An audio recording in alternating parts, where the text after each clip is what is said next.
बिस्मिल्लाहिर्रहमानिर्रहीम। अस्सलाम वालेकुम स्टूडेंट्स, कैसे हैं आप? ठीक हैं।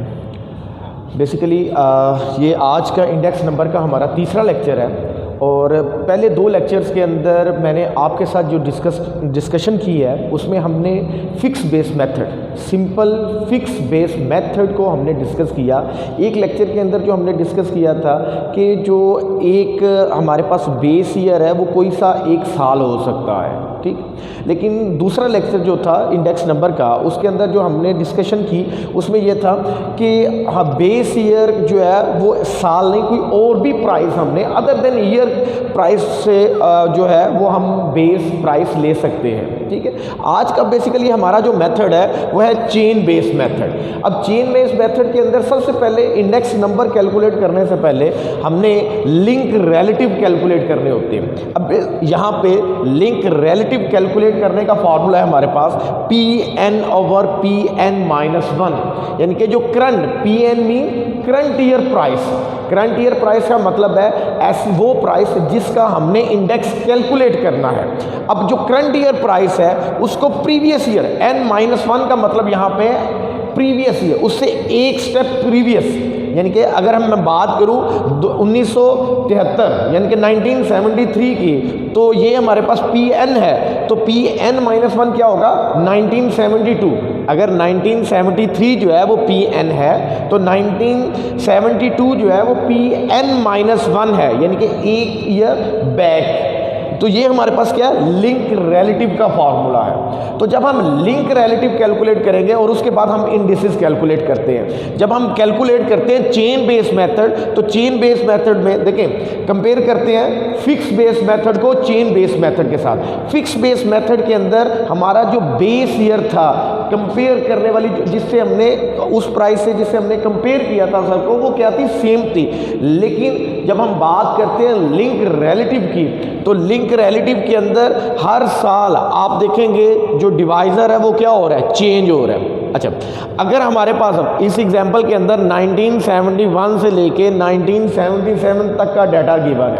1971, अब पहले हम क्या कैलकुलेट करेंगे, लिंक रिलेटिव कैलकुलेट करेंगे। लिंक रिलेटिव कैसे कैलकुलेट करेंगे, 1971 इससे प्रीवियस ईयर 1970। अब 1970 का डाटा तो हमारे पास मौजूद नहीं है, इसलिए पहला लिंक रिलेटिव कैलकुलेट नहीं हो सकता।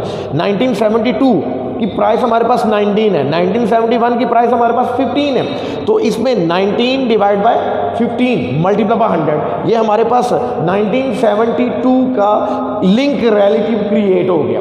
सिमिलरली 1973 की प्राइस हमारे पास 21, 1972 की प्राइस क्या 19, तो 21 को 19 से डिवाइड करके मल्टीप्लाई बाय 100 कर रहे हैं, तो ये हमारे पास 1973 का लिंक रिलेटिव कैलकुलेट हो गया। सिमिलरली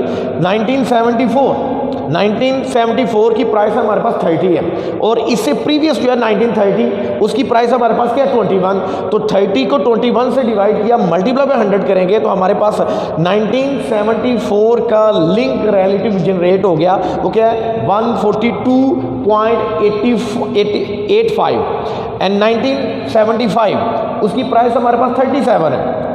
1974 की प्राइस हमारे पास 30 है, तो 37 को 30 से डिवाइड करेंगे, मल्टीप्लाई बाय 100 करेंगे तो 123.33, ये हमारे पास 1975 का जो है वो लिंक रिलेटिव कैलकुलेट हो गया। इसी तरह मैंने 1971 से लेके 1977 तक सारे लिंक्स कैलकुलेट कर लिए, लिंक रिलेटिव जनरेट कर लिए हमारे।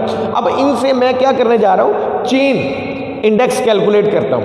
अच्छा, 1971 का हमारे पास लिंक रिलेटिव नहीं है, तो डेफिनेटली इसका चेन इंडेक्स भी कैलकुलेट नहीं हो सकता।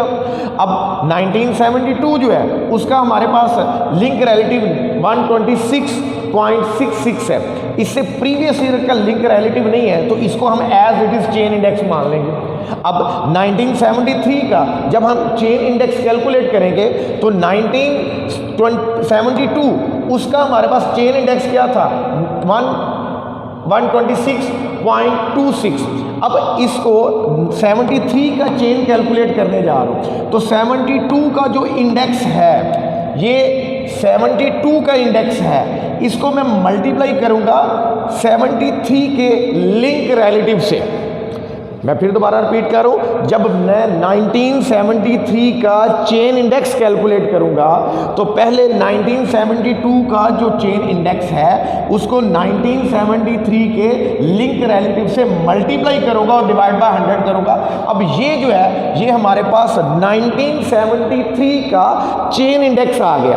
अब अगर मैंने कैलकुलेट करना है 1974 का चेन इंडेक्स तो 1973 का जो हमारे पास चेन इंडेक्स आया 140.03, इसको मैं 1974 के लिंक रिलेटिव से मल्टीप्लाई करके डिवाइड बाय 100 करके जो हमारे पास रिजल्ट आएगा वो 1974 का इंडेक्स होगा। इसी तरह 1975 का मैं अगर चेन कैलकुलेट करने जा रहा हूं तो 1975 का जो लिंक रिलेटिव है उसको प्रीवियस ईयर के चेन इंडेक्स से मल्टीप्लाई करूंगा तो ये हमारे पास 1974 का इंडेक्स है और ये हमारे पास 1975 का लिंक रिलेटिव है। इन दोनों को जब हम मल्टीप्लाई करेंगे तो डिवाइड बाय 100 करेंगे तो ये हमारे पास 246.70 ये हमारे पास इंडेक्स आ जाएगा 1975 का। सिमिलरली 1976 का मैं अगर इंडेक्स कैलकुलेट करूंगा तो उसको 1975 के इंडेक्स के साथ 1976 का लिंक रिलेटिव मल्टीप्लाई होगा और डिवाइड बाय 100 करेंगे तो ये हमारे पास इंडेक्स कैलकुलेट हो जाएगा। एंड 77 का अगर मैंने इंडेक्स कैलकुलेट करना है तो 76 का जो इंडेक्स है उसको 77 के लिंक रिलेटिव से मल्टीप्लाई करेंगे डिवाइड बाय 100 करेंगे तो ये हमारे पास 77 का इंडेक्स कैलकुलेट करेगा। अच्छा, अगर आप देखें तो ये हमारे पास एक चेन बन रही है। जैसे ये हमारे पास 1972 का इंडेक्स था तो 1972 के इंडेक्स को 73 के लिंक से मल्टीप्लाई किया और ये हमारे पास 73 का इंडेक्स जनरेट हो गया। इसी तरह ये 73 का जो इंडेक्स था उसको हमने किससे कैलकुलेट मल्टीप्लाई किया 74 के लिंक रिलेटिव से और 74 का हमारे पास जो है इंडेक्स कैलकुलेट हो गया।